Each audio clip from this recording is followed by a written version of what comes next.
today. Marjorie Taylor Greene, who is a big ally of yours, said that she would rather see you focused on nonstop domestic policy meetings here at the White House instead of nonstop foreign policy meetings. What's your response to her saying that, and also saying that grocery prices are up and not down, as you've said? Yeah, so I don't know what happened to Marjorie. She's a nice woman, but I don't know what happened. She's lost her way, I think.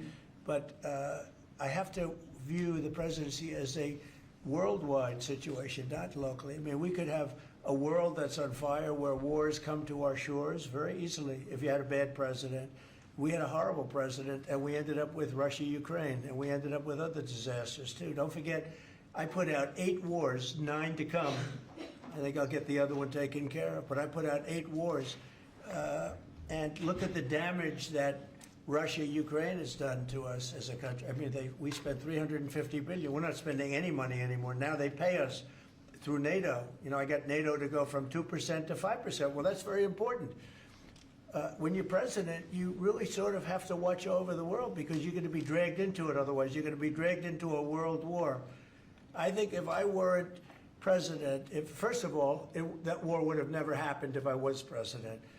And if I weren't president, that war could have led to World War III. It won't. It's not going to anymore. But when I first got in, I said, wow, this situation could lead to World War III. And I got NATO together. I got everybody together.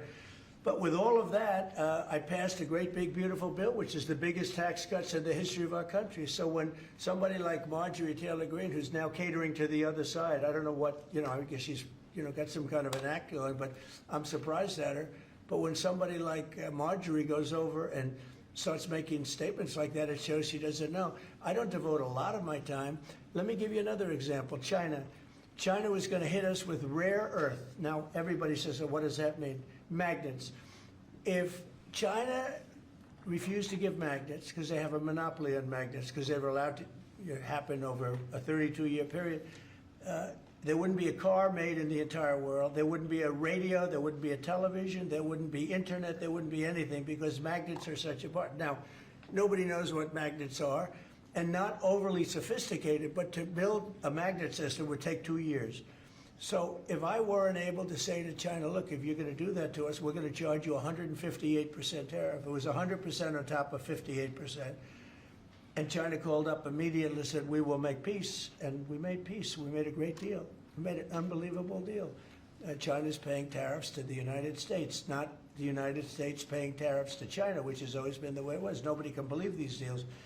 But so when somebody makes a statement about he's devoting time to the world, well, the world is the United States, because if the world's in trouble or if the world is ripping us off, the world was ripping us off before I came here. Europe was getting massive tariffs. They were sending us 9-10 million cars a year. We were sending them none. They were not taking our agriculture. We were taking massive amounts of their. It was so unfair. Now we have a deal where $950 billion is coming into the United States because of me and because of tariffs. So if I don't do all these things, our country is doing very poorly. So, it's easy to say, oh, don't worry about the world. But the world is turning out to be our biggest customer. The world was on fire. And we could have been in that fire very easily if you didn't have a president that knew what he was doing. What about